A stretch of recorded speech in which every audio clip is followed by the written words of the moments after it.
Towards the end of the Revolution, the Continental Congress, meeting here at Independence Hall, grew desperate for money.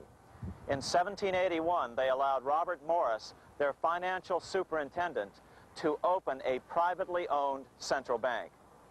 Incidentally, Morris was a wealthy man who had grown wealthier during the Revolution by trading in war materials.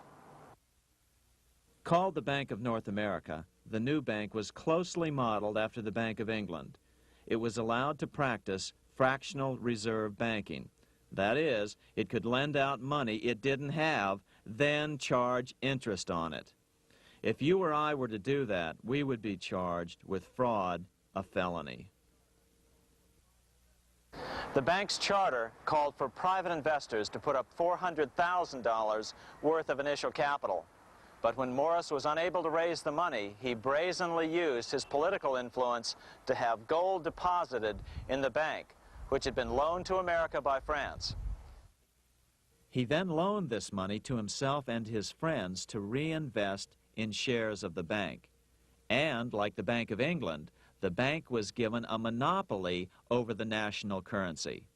Soon the dangers became clear. The value of American currency continued to plummet. So, 4 years later, in 1785, the bank's charter was not renewed.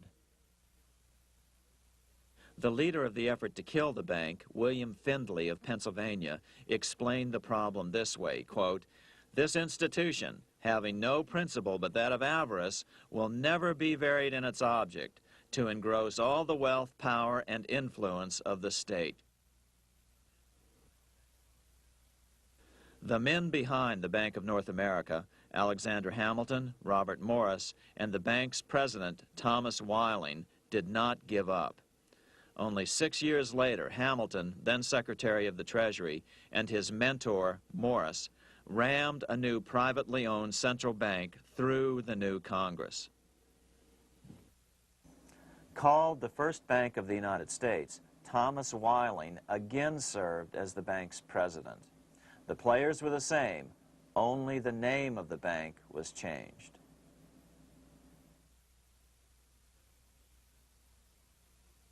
In 1787, colonial leaders assembled in Philadelphia to replace the ailing Articles of Confederation. As we saw earlier, both Thomas Jefferson and James Madison were unalterably opposed to a privately owned central bank. They had seen the problems caused by the Bank of England. They wanted nothing of it. As Jefferson later put it,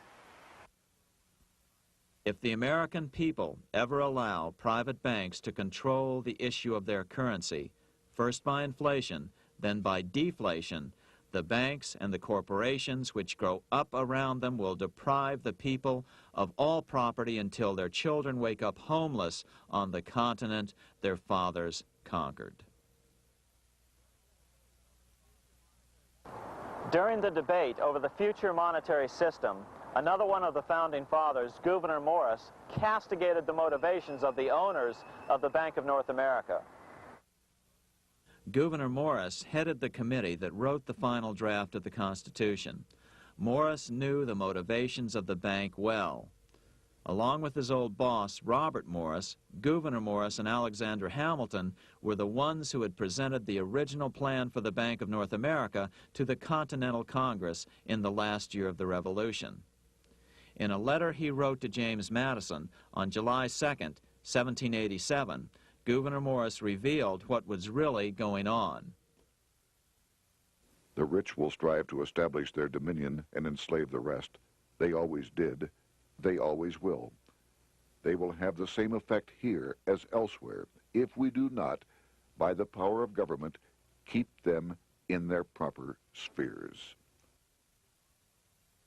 Despite the defection of Gouverneur Morris from the ranks of the bank, Hamilton, Robert Morris, Thomas Weiling, and their European backers were not about to give up. They convinced the bulk of the delegates to the Constitutional Convention to not give Congress the power to issue paper money. Most of the delegates were still reeling from the wild inflation of the paper currency during the Revolution. They had forgotten how well colonial scrip had worked before the war. But the Bank of England had not. the money changers could not stand to have America printing her own money again. So the Constitution is silent on the matter. This grievous defect left the door wide open for the money changers, just as they had planned.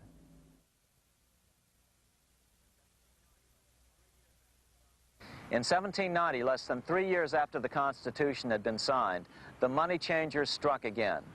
The newly appointed first Secretary of the Treasury, Alexander Hamilton, proposed a bill to the Congress calling for a new, privately owned central bank. Coincidentally, that was the very year that Amschel Rothschild made his pronouncement from his flagship bank in Frankfurt. Let me issue and control a nation's money, and I care not who writes the laws. Alexander Hamilton was a tool of the international bankers, and he wanted to create the U.S. Bank, the BUS, or the Bank of the United States, and did so. Interestingly, one of Hamilton's first jobs after graduating from law school in 1782 was as an aide to Robert Morris, the head of the Bank of North America. In fact, the year before, Hamilton had written Morris a letter saying, "A national debt, if it is not excessive, will be to us a national blessing." A blessing to whom? After a year of intense debate, in 1791, Congress passed the bill and gave it a 20-year charter. The new bank was to be called the First Bank of the United States, or BUS. Here we are in front of the First Bank of the United States in Philadelphia. The bank was given a monopoly on printing U.S. currency, even though 80% of its stock would be held by private investors. The other 20% would be purchased by the U.S. government. But the reason was not to give the government a piece of the action. It was to provide the capital for the other 80% owners. As with the old Bank of North America and the Bank of England before that, the stockholders never paid the full amount for their shares. The U.S. government put up their initial $2 million in cash. Then the bank, through the old magic of fractional reserve lending, made loans to its charter investors so they could come up with the remaining $8 million of capital needed for this risk-free investment. Like the Bank of England, the name of the Bank of the United States was deliberately chosen to hide the fact that it was privately controlled. And like the Bank of England, the names of the investors in the bank were never revealed. Many years later, it was a common saying that the Rothschilds were the power behind the old Bank of the United States. The bank was sold to Congress as a way to bring stability to the banking system and eliminate inflation. So what happened? Over the first 5 years, the U.S. government borrowed $8.2 million from the Bank of the United States. In the same 5-year period, prices rose by 72%. Jefferson, as the new Secretary of State, watched the borrowing with sadness and frustration, unable to stop it. I wish it were possible to obtain a single amendment to our Constitution, taking from the federal government the power of borrowing. Millions of Americans feel the same way today.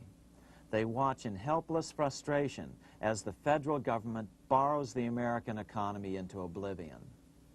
So, although it was called the First Bank of the United States, it was not the first attempt at a privately owned central bank in this country.